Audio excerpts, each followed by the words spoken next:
Welcome to The Explainer. Today we're tackling a massive question. How much does the personality of one single leader, their feelings, their biases, their whole backstory, actually shape the course of history? This really gets to the heart of one of the oldest debates in politics. Are leaders the ones in the driver's seat, shaping history themselves? Or are they just passengers, swept along by huge, impersonal forces that are way beyond their control? And this slide just captures that tension perfectly. On one side, you have the British Prime Minister, Harold Macmillan. His take? Events, dear boy, events. Basically, stuff just happens. But then you've got Henry Kissinger, who argued that no, when you're actually in the room where it happens, you see that personalities make a huge difference. I mean, you couldn't get two more opposite views from people who were right at the top. So, which is it? Well, the truth is, it's not so black and white. It turns out that a leader's personality can have a massive impact, but not all the time. Their own personal stamp really only comes into play when the conditions are just right. Think of it like a perfect storm of three things that have to line up. First, you need political capacity. Does the leader actually have the institutional power to call the shots? Second, personal willingness. Do they even want to be the one making the big foreign policy decisions? And third, you need a political opportunity. This is usually some kind of major crisis, a moment where the old rulebook gets thrown out and one person can really step in and take charge. Let's just zoom in on that willingness piece for a second.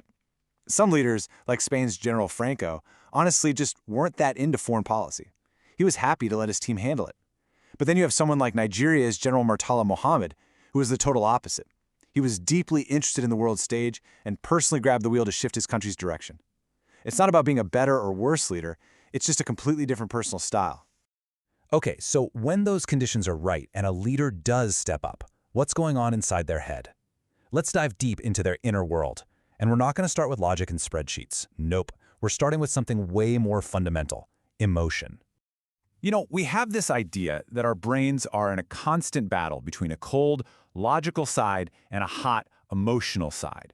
But what neuroscience is showing us is that's just not how it works. When you actually look at brain scans, the emotional centers light up first. It's not a fight, it's more like a partnership. Emotion isn't the enemy of reason, it's often the starting point. So, if emotions are that important, how on earth do you study them in powerful leaders who are trained to hide how they really feel? Well, one tool researchers use is called psychobiography. It's kind of like being a psychological detective, digging through everything about a leader's life, their childhood, their personal letters, to build a profile and connect the dots to their political actions. A classic case study here is U.S. President Woodrow Wilson. The argument from psychobiographers is that his whole career was driven by a deep-seated insecurity, planted there by a super-demanding father. So his ambition, his drive to get to the top, it wasn't just about power. It was this deep, personal need to put on these extraordinary performances to finally feel like he was good enough. And here's the kicker. The very personality trait that fueled his rise to the presidency might have also been his greatest weakness. When it came time to negotiate the treaty to end World War I, his intense need to be seen as morally right made him completely inflexible. He couldn't compromise. And because of that personal rigidity, the United States never joined his own creation, the League of Nations. I mean, just think about that. A truly history-altering outcome. Okay, so beyond emotion, how do leaders actually process a world that is just so complex and chaotic? They can't possibly analyze everything, so their brains, like all of our brains, create shortcuts, mental filters to simplify reality. And one of the most powerful and common shortcuts is the historical analogy. A leader sees a new crisis and their brain immediately asks, what is this like? What does this remind me of? But here's the thing, relying on these analogies can lead leaders straight into what some people call history's traps. Just look at the Munich analogy. In 1938, trying to appease Hitler failed, catastrophically. The lesson everyone learned? You can't negotiate with aggressors. So for the next 30 years, American leaders applied that one lesson to completely different situations. The Korean War? It's another Munich. The Vietnam War? If we don't fight, it's just appeasement all over again. It's incredible. One single historical event shaped policy for a whole generation. So, using the wrong lesson from history is dangerous enough. But what happens when a leader's decision is based on information that's just flat out wrong? What if their whole perception of reality is mistaken from the get-go? This is an absolutely stunning quote from Robert McNamara, the U.S. Secretary of Defense during the Vietnam War. He's talking about the Gulf of Tonkin incident, the event that gave the president the authority to massively escalate the war. And years later, McNamara admitted that the second attack probably never even happened.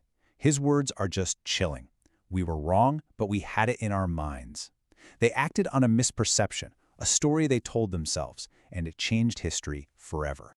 And this kind of perception gap isn't just ancient history. Just look at this poll from 2004. It asked people in Jordan and in the US what they thought the motivations were behind the war on terror. The difference is staggering. In Jordan, over 70% thought it was about controlling oil or protecting Israel. In the US, those numbers were in the teens.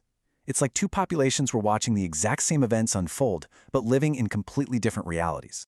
So let's pull all this together and talk about some of the most common psychological traps that leaders, and frankly that all of us, can fall into when we're trying to make sense of the world. First, there's attribution bias. That's the one where if we do something aggressive, it's because we had no choice. But if they do the exact same thing, it's because they're evil. Then you've got the cohesion illusion. We see our own side as messy and full of debate, but we see our rivals as a single unified monolith. And maybe the most dangerous is the hostility spiral. We consistently overestimate how threatening other people are, while totally underestimating how threatening we look to them. You can see how these biases are just a recipe for disaster. So the big takeaway here is this. Leaders don't see the world as it actually is. They see it through a filter made up of their personal history, their emotions, their favorite analogies, and all their cognitive biases. And if you want to understand their actions, you have to try to understand that filter. And that leaves us with one final question to think about. As you watch the news, as you try to make sense of the world, whose psychological filter are you looking through? The leaders? The reporters? Or maybe your own? That's a thought worth holding on to. Thanks for joining this explainer.